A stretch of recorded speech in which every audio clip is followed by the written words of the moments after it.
The Assembly will hear an address by Her Excellency Dina Ercilia Boluarte Zegarra, President of the Republic of Peru. I request protocol to escort Her Excellency.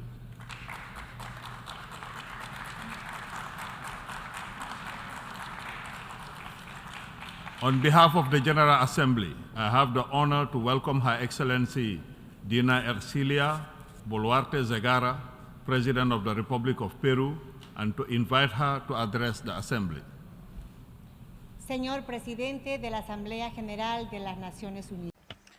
Distinguished President of the General Assembly of the United Nations, ladies and gentlemen, delegates from the nations of the world.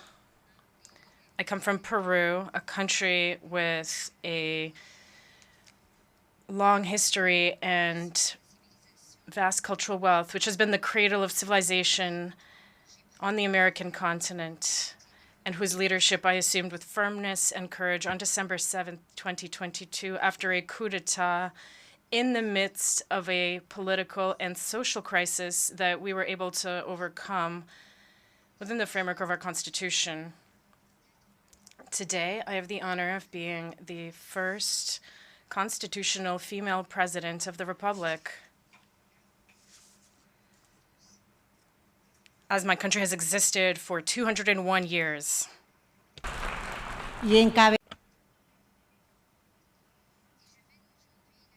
And today, I lead my country's delegation to the United Nations General Assembly.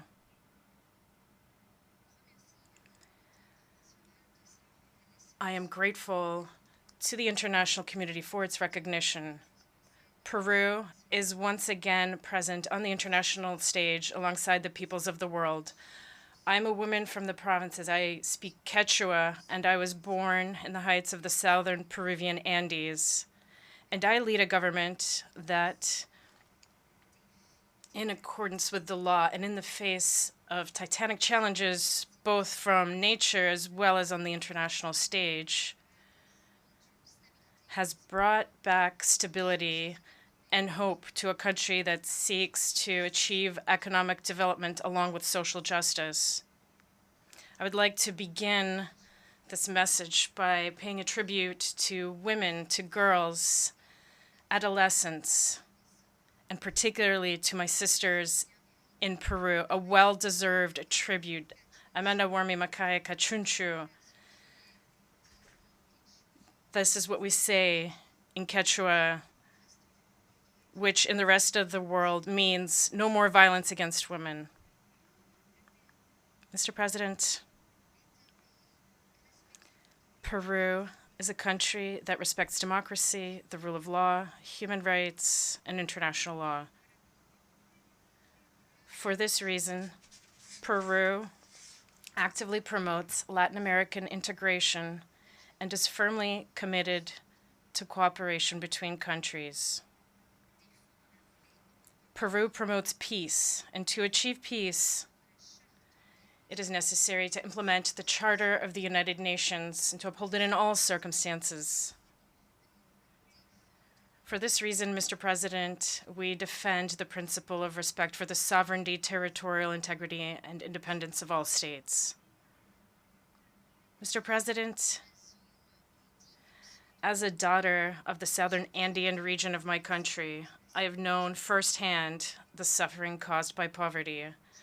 That is why I'm fully aware that, as we reaffirmed in the political declaration adopted yesterday, eradicating poverty is the greatest challenge facing the world and constitutes an essential prerequisite for sustainable development. This is the main objective of my government, and it is why we are committed to the implementation of the Sustainable Development Goals of the 2030 Agenda. Today, in this forum, I wish to reaffirm Peru's voice so that the international community gives the highest priority to eradicating poverty. It is a commitment on which we cannot and should not give up. In Peru, we're adopting policies to confront not only monetary poverty, but also multidimensional poverty, among other important measures such as access to drinking water and basic sanitation. In the 9 months of my government's existence, we have unblocked more than 100 paralyzed projects in order to provide water to the sisters and brothers in my country. The crisis caused by the COVID-19 pandemic, climate change, growing geopolitical tensions, conflicts, and growing food prices are overwhelming our people, and they have slowed down our potential for growth and development. If these trends continue, as Secretary General Antonio Guterres tells us, nearly 600 million people will continue to live in extreme poverty in 2030, and only 1/3 of countries will reach the goal of having their national poverty levels. We cannot accept such a scenario, Mr. President. The time is now. Either we progress together or we all condemn ourselves to failure. United, we will achieve everything. Disunited, we will all lose. And this brings us to the next challenge. Our development agenda has the motto, Manan Pitapas Kipapi Sekispa, which in Quechua means leaving no one behind. However, Mr. President, today, millions of human beings are displaced and on the move, sometimes literally carrying their families and their meager belongings in search of well-being or simply survival in the face of conflict, unemployment, and extreme poverty. The current situation of human mobility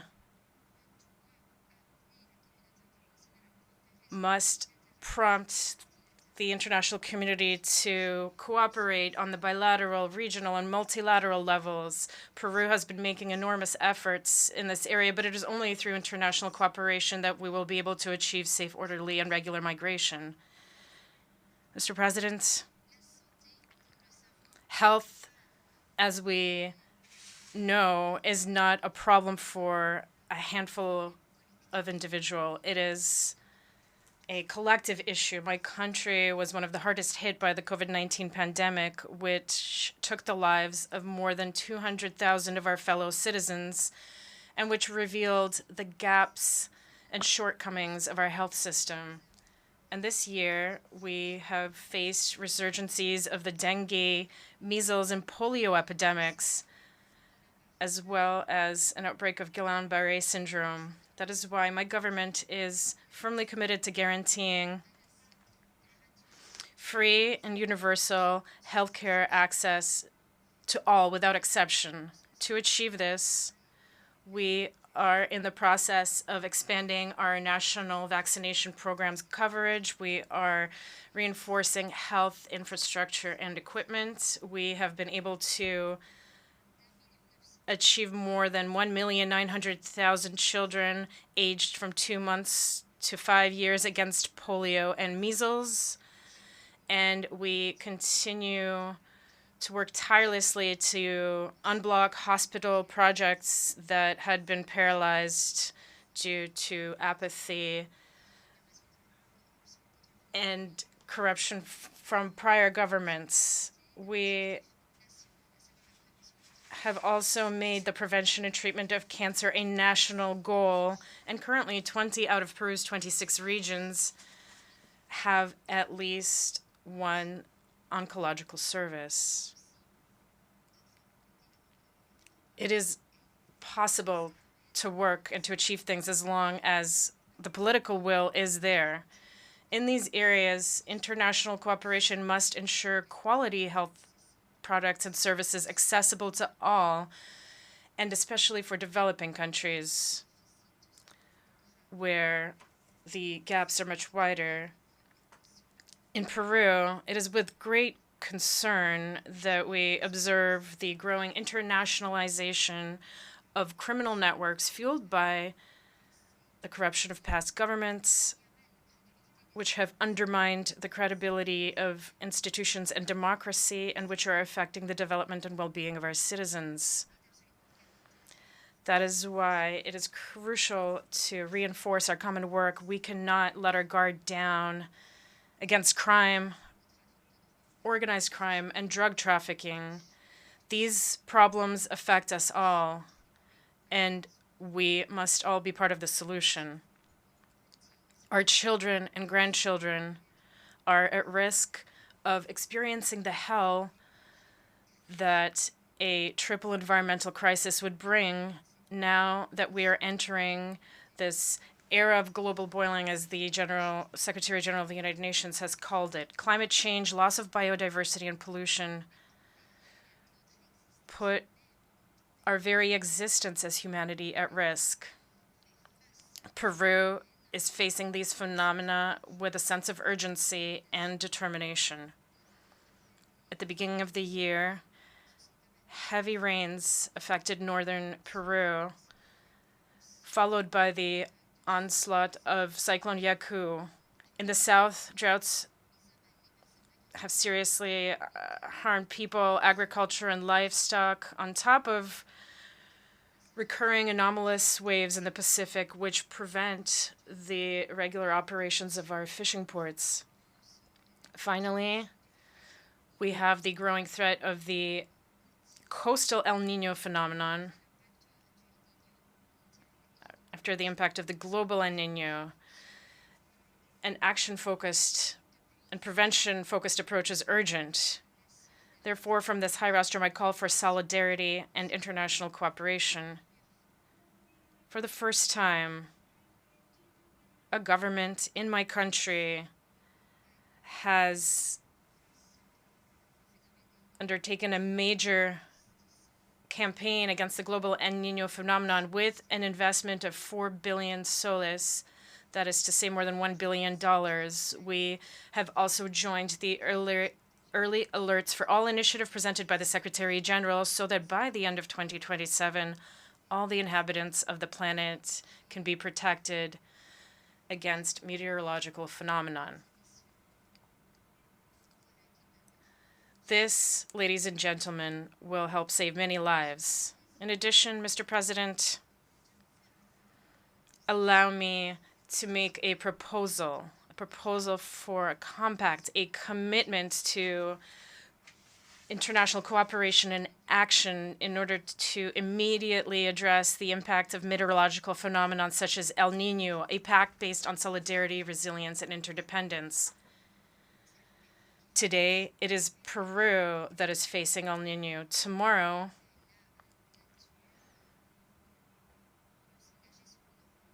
nature may affect a different location, but united, as I always say in my country, we can move forward. Let us make this pact, a pact for the world, a pact for life.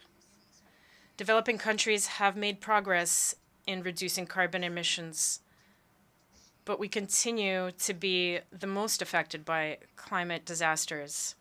Last month, the 8 Amazonian countries held a presidential summit during which we agreed on measures for the conservation and sustainable use of the Amazon, as well as the fight against deforestation and urgent action to avoid a point of no return. Peru presented its vision of an Amazon with a human face. With a human face because the Amazon, which constitutes 61% of Peru's territory, is not just a sanctuary occupied solely by nature. It is in fact home to 5 million Peruvians. It is still possible to limit the increase in global temperature to within 1.5 degrees Celsius, as we agreed in the Paris Agreement. But to do this, bold actions will be necessary. This implies that developed countries not only adopt more ambitious emissions reduction goals, but also that they honor their commitments in terms of technology transfer and climate financing. Today, more than ever, it is urgent to mobilize the $100 billion annually for climate action in developing countries, in accordance with the commitment that was made. It is also crucial to establish the loss and damage fund as agreed upon at the last conference of the parties. Mr. President, here in this hall, I wish to inform you that the Peruvian presidency has submitted a draft treaty whose goal is to protect the marine environment against plastic pollution. In my country, Mr. President, 48 indigenous languages are spoken, and more than 6 million citizens identify as members of one of the indigenous original peoples of Peru, and more than 800,000 identify as Afro-Peruvian. Promoting the full exercise of their rights is a challenge that we share with many other countries. And we have an essential responsibility to continue seeking their inclusion, their well-being, to continue providing them with quality services, promoting respect for their rights, their cultures, and their languages. Mr. President, distinguished delegates, as we are on the verge of commemorating the bicentennial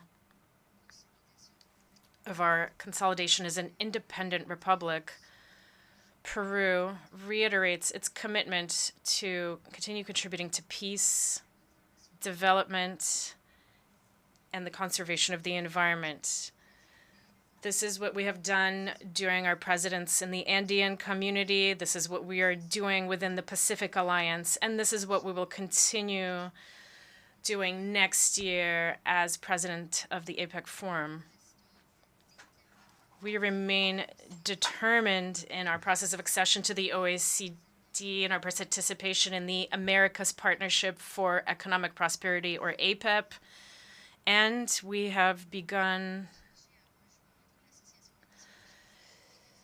talks with the Association of Southeast Asian Nations, ASEAN, with a view to being partners in development. I reiterate my invitation to all countries to continue investing in Peru and trusting in Peru. Our country is a country of hope. We await you with clear and transparent rules of the game, with stability and legal security, low inflation, with solid international reserves, and our sole objective is working for the sustained growth of all, but particularly for the most vulnerable.